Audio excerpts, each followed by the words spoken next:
Okay, now it's time for the first game with Sea of Blood. Dun-a-dun, big scary tentacles everywhere agenda. Um, yeah, this is the Baratheon Sea of Blood deck. I have no idea if this is a good build or not. Maybe it's completely terrible, but we're going to play it and we're going to find out. It's probably not great just because it's Baratheon, and Baratheon just seems perpetually not good, and I feel like it's probably not even in a good spot, like, comparatively. I don't know what I'm trying to say. Basically, Baratheon's bad. That's the moral of today's story. But maybe we can win a game anyways. One nice thing about this game is that, as I've shown on my channel, you can play weird decks with House Baratheon and still win games sometimes. It's not totally, one-sided. So hopefully that can happen today. We'll see. Anyways, the Sea of Blood, let's talk about it. So first of all are the events. 9 events is probably too small on events for this agenda. I think I would like to have more, but I also really like to have my protections such as Spears of the Merlin King and Bodyguard, and then the 34 characters. I have basically no draw because I'm Baratheon and Baratheon sucks. So I really don't feel very comfortable going light on characters. 34, I think I'm scared to drop very much below that. So I think 9 events is just kind of how it has to be for now. The event package is fairly self-explanatory. I was not sure what to do for the 3rd event here. I knew that I wanted to do some type of kneel event because I think kneeling an important military icon of the opponent can help you trigger the Sea of Blood. It was basically between this card, Bend the Knee, or the 2-cost one. What is it called? Even-Handed Justice. I went with Bend the Knee because we do have Robert and Stannis, and I figure if we win games, it probably will require those to be on the board, one of them, so that we can play King in the North. And then this card could, maybe not win the game, but at least do a whole lot of work if we use this to kneel like the opponent's Euron Crow's Eye or something. That could potentially swing a game into our favor. Yeah, all the characters is pretty typical Baratheon stuff. I did throw in the King's Hunting Party, which is a 4/6 military, and it can gain an intrigue when the opponent has a king. And I think this card has been buffed by the existence of the King in the North because there's a lot greater chance that the opponent will have a king because of that plot. A lot of people will try to use kings. But 4/6 military is good enough with the Sea of Blood agenda, I think. And then I also put in Valyrian's Crew because it's a 5-strength stealth military icon, so that should help a lot with triggering the agenda. And it seems like it could have a decent ability, I don't know. Because we have Valyrian's Crew instead of a 3rd unique expensive character, I threw in 2 King's Roads and only 2 Great Halls. The only 2 characters that get the -2 gold from the Great Hall is Robert and Stannis. And then the King's Road can hopefully help pay for, what is that, the Valyrian's Crew. Then we've got a bunch of typical Baratheon cards. Yeah, we'll see what happens. The plots, we've got, where is this? Summer Harvest. I put in Late Summer Feast because I really, really want to be able to play my stuff. I feel like with this type of deck, if you can get like that one important put to the sword off, having the 9 gold to make sure you can play like Robert and then whatever else that you need to get your big military, that can be worth using the Late Summer Feast and letting the opponent draw a card or 2. I think it could be good. I also have Sneak Attack because theoretically I think this deck is one, Sea of Blood is one that's okay just declaring a military challenge and then passing on the other challenges. This could be a mistake, we'll find out, but I think it has potential. Then we've got King in the North, Trade Routes, Coppers, and Force March, all very straightforward. Let's see what happens. I guess I'm hoping for no Greyjoy. I think if I'm against Greyjoy, I'm very dead, and I don't have much of a chance. But if it's not Greyjoy, then we'll see what happens. I don't have any resets in this deck. I'm not sure if that's correct. I always forget to turn down the volume on that. I do apologize. I think it's correct to not have resets. Oh, I Sea of Blood. We'll see what happens. Because Baratheon is just too fragile to try and leverage resets. Like, you can't afford to do Valar Morghulis as Baratheon. Maybe Dohaeris could work in this deck, but I'm still very skeptical of that. Alright, so we can do 4, 3, 0, 1, I guess. Could also put this in shadows, and then it would be like 4, 2, 1, 1. I think that's the best. I want this in shadows to use the ability.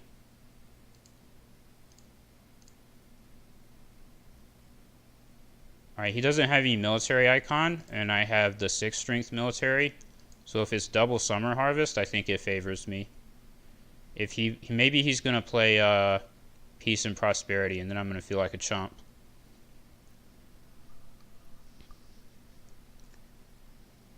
If he plays that, he freaking got me.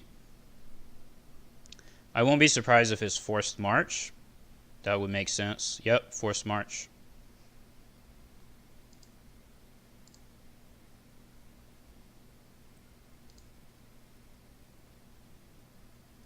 The game plan here is to use the Shadow Priestess on whatever military icon that he has.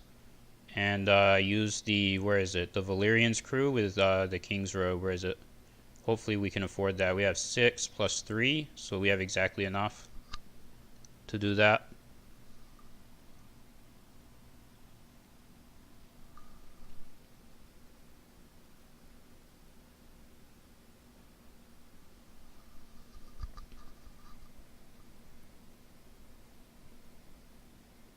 He did not put any gold on it. Oh, Oathkeeper. Why does he have Oathkeeper? Search for a non-Tyrell.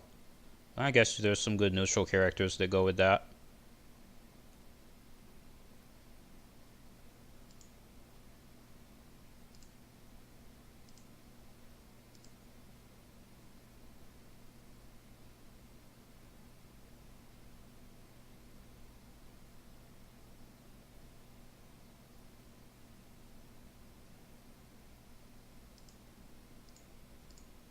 Oh, very smart. Very smart.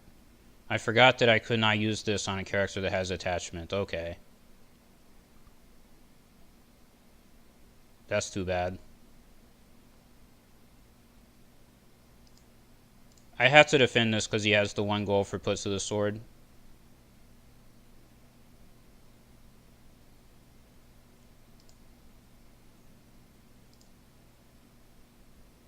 Not going to use the spears. I'm over reserve.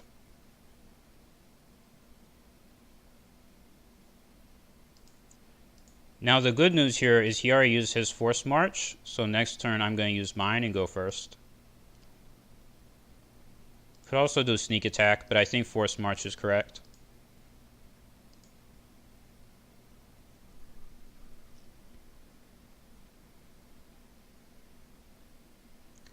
I think if I get to go first with these, the 6-5 and the stealth, he's not going to be in good shape. It's not going to be fun times for him.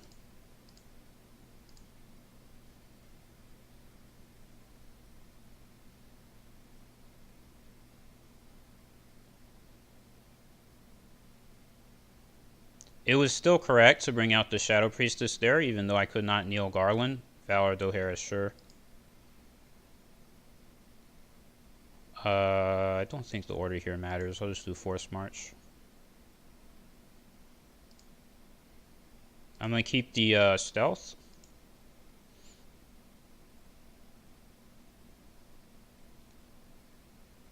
It was still correct to bring out the Shadow Priestess for, what do you call it? Military claim. Okay, now what do I do? Do this.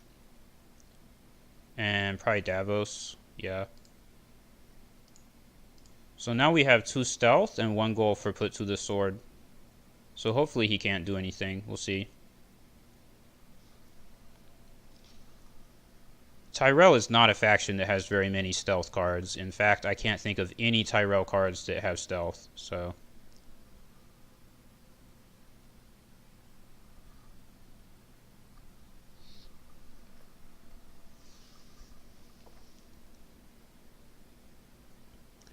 also, because we already have the events in our hand, we can additionally get put to the torch.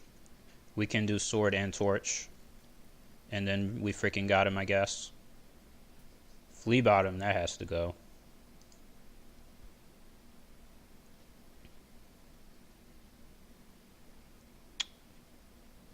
Trying to think if there's... Oh, he has the pavilion, so we have to declare with both characters. Because if we tried to do only the Valyrian's crew, the pavilion could give it -1, and then we can't do Sea of Blood. Oh, he put I'm a bit fucked now. Ha! Got him. I don't think he's totally dead. I mean, I'm obviously in good shape now, but what is this card? I got... Oh, Sir Talbot. That's pretty good. Let's get this. I don't know. Should I get a second sword? Yeah, let's get a second sword. Sword that guy. And I'm like 90% sure the right torch target is Flea Bottom. But Renly's Pavilion is also an issue. We can get the other torch to get Flea Bottom, so I think this is fine. There's no Flea Bottom cards that can come out. That's the reason why I didn't target Flea Bottom. If he has any characters in discard that can come out with Flea Bottom, then I would target Flea Bottom with Put to the Torch. Talbot Seri with the Valyrian's crew is a very nice pickup. Because he gives himself a strength buff if the opponent uses location ability.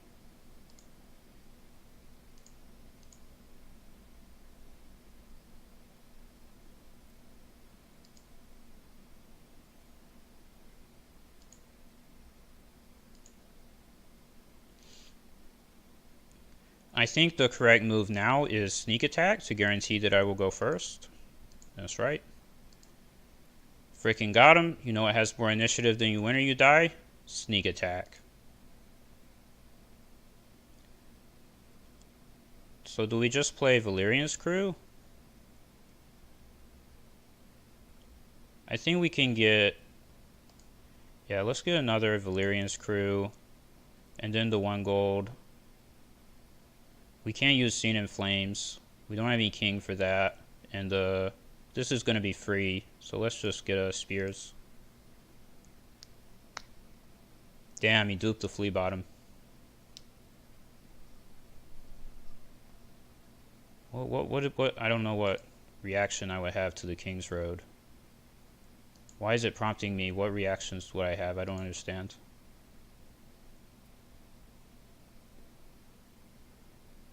Maybe that's like a glitch. I don't know why it kept saying any reactions. Oh, he got the dupe. That's unfortunate. But we can do Put to the Sword on Marjorie. Oh, we have 2 claim. That's right. So we do Put to the Sword on Marjorie. Maybe I should have March to the Wall in this deck, because I would probably win now if I had March. Basically, if we Put to the Sword on Marjorie, then Randall can only get buffed by 1 with the Arbor Marketplace, and we can block his Sea of Blood trigger with Davos, hopefully. We'll see.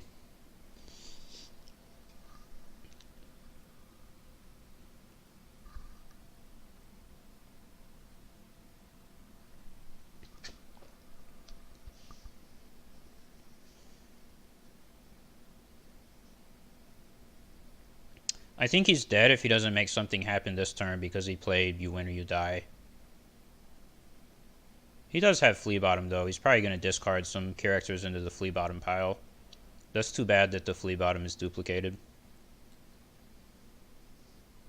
Okay, Oathkeeper. If he's smart, he'll buff Randall right away before Marjorie is able to die. So Randall can go up to 11. If he has like Growing Strong or something, he could go to 13. Damn. So if I do any attacks and he has an event, then he can get me. But I have to attack. I mean, there's no way it's ever correct to not attack. So let's do this. I think this is gonna go through because I discarded the Renly's Pavilion.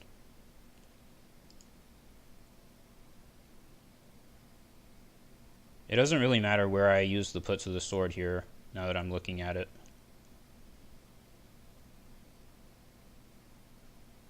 Yeah, it all sort of comes out to be the same because I have the 2 claim. What event will I get? Price. Bend the knee, I don't have a king. I could get the other torch. What would I put to the torch, though? Nothing that matters too much. I'm just going to get a Scene in Flame. I don't know. I'll just target Tarly.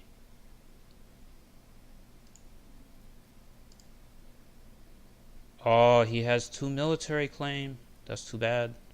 Forgot that he has 2 claim. The Crown of Golden Roses. Wow, that's so good.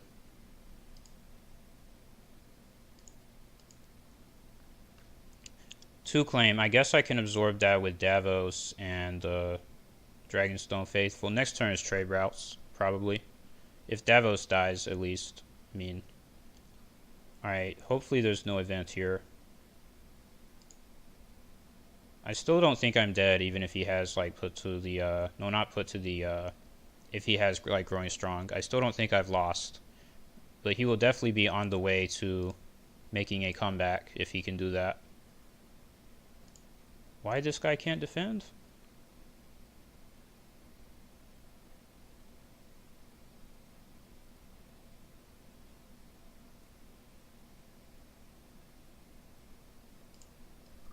Am I missing something here?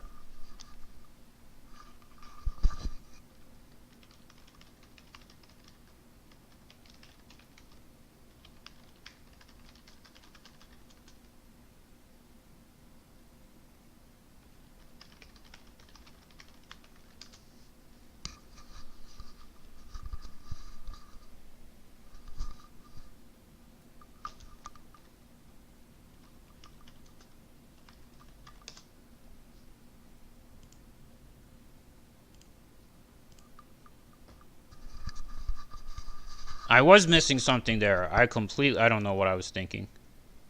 Oh, he used the Oathkeeper. That was a mistake, right? Because that's just going to get discarded. So he sacked that Oathkeeper for no reason.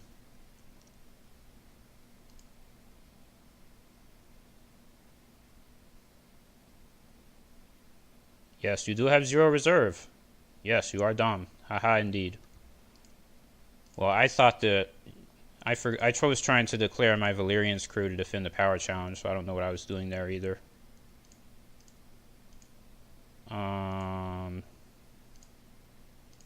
Yeah, and so when I did my military, I declared the other Valyrian's crew that did not have any attachment to spread out the risk, sort of. This way, if one of them dies, I still have the other one with a card attached to it. I don't have both eggs in one basket, so to speak. He did get a Hightower spy with the flea bottom. That's unfortunate. Now, if only I had a Lord character, I could use his Crown of Golden Roses to give myself a king for the King of the North, and that would be hilarious. But I can't do that. I'm going to do trade routes. Wow, I won initiative. Oh, he did close call. He doesn't have counting coppers? That seems a bit weird.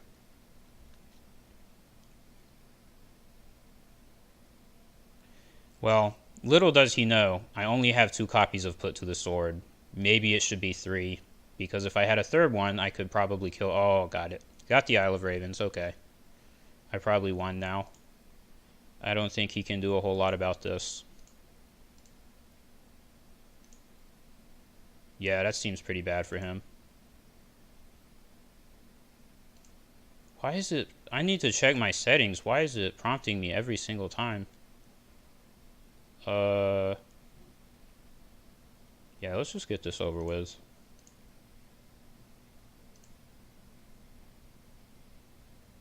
Make sure there's no tricks with the Scene in Flames.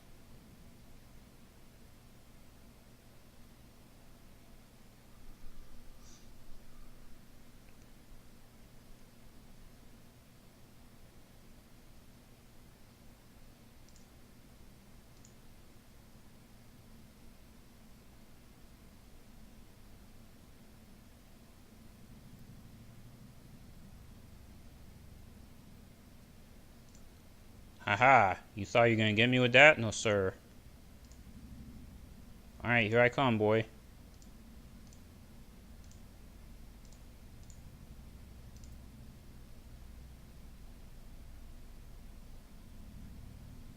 Yes, GG indeed.